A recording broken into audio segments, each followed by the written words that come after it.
Just wanted to demonstrate something that we've been developing with Resquip.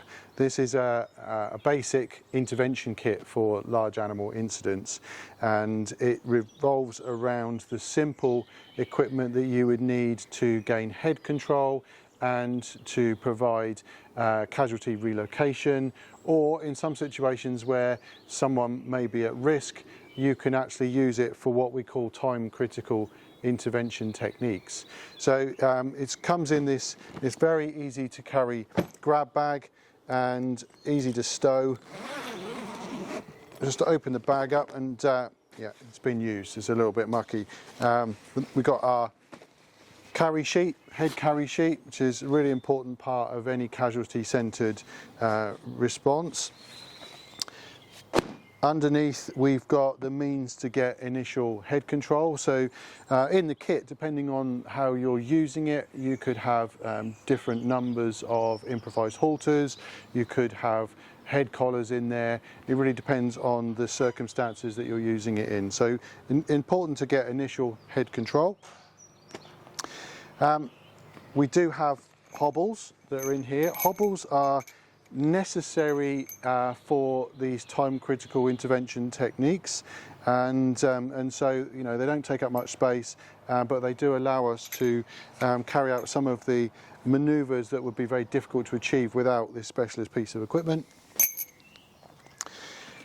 We've got our general purpose rope. Normally in an animal rescue kit you would have 2 or more of these, but for the techniques and the capabilities that you can achieve with this kit, 1 will suffice.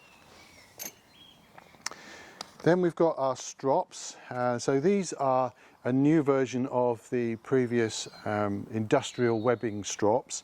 These are made out of the same material as seat belts. They're really strong, but they've got a lovely kind of white clean surface.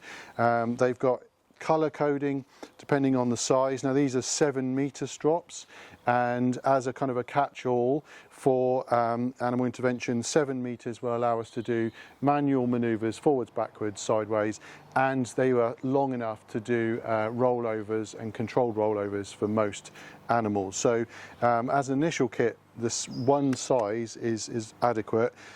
We do have 3 metres, 5 metres, 7 metres, 9 metres, and they're all colour coded, so it's really easy to visualise which one if you've got them on a shelf.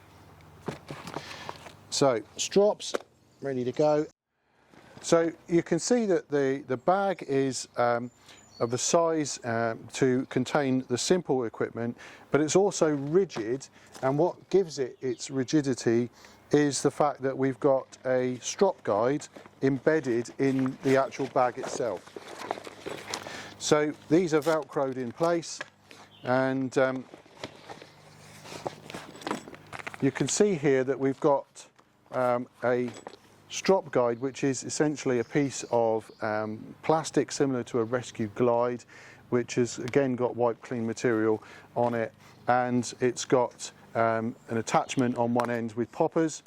And so the idea is that if we're not in bogs and slurry pits and ditches, we're in a nice clean clinical area, or in a field, let's say, with a recumbent animal, then this will be sufficient to use in conjunction with the natural hollows to push through and to attach a strop to it and gently bring it back. So for those initial interventions, or situations where we don't have more technical equipment, this will be something you can use as a first response, and of course, if this exceeds the capabilities of this kit, then we can call in further resources.